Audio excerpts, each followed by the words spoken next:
Emine Erdoğan ve Sayın Hanımefendi Cabbarova Gül Cabbarovna, kıymetli misafirleri, uzaklardan alt koşturup yolları aşıp Kırgızistan'daki Marif Eğitim Kompleksimize hoş geldiniz.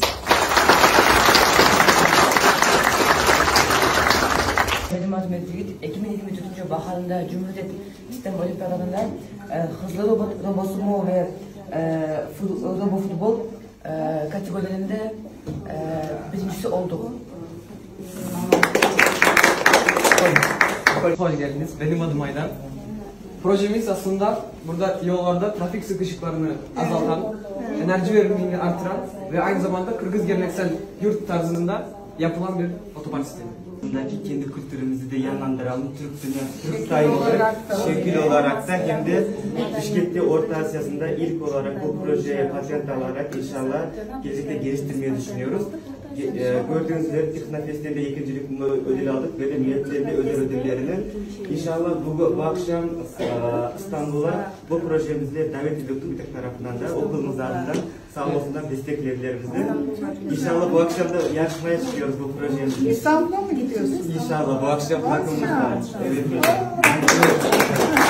Şimdi biz Teknofest Antalya'ya Gülberçen Murat Konora ile gittik ve 88 finalist takım için 10. olduk. Şimdi biz gelecekte okulumuza ve başka okullara böyle bir laboratuvar kurmayı düşünüyoruz.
Çok gittik, Malatya Üniversitesi'nde bilim aldık.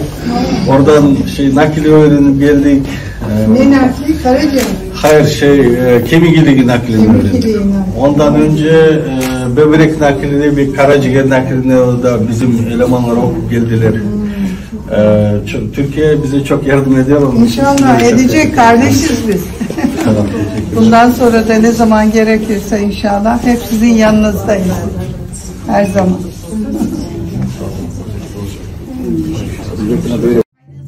Balaşta bir tane şarı deri var. Çadaktaşmay, çırdaşmay degenini götür. Manike tartı verelim. Harpinin alıp salalı bulan namazın minti vatan var.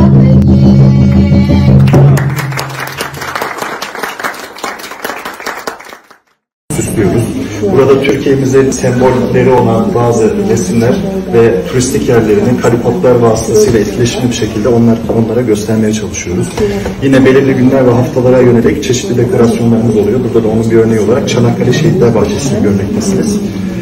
En önemlisi de burada bir haritamız var, sözcük haritası. Burada çeşitli temalarla ilgili sözleri onlara buldurarak cümle kurmalarına yönelik oyunlar oynuyoruz. Katar kamığı demire özü darımın.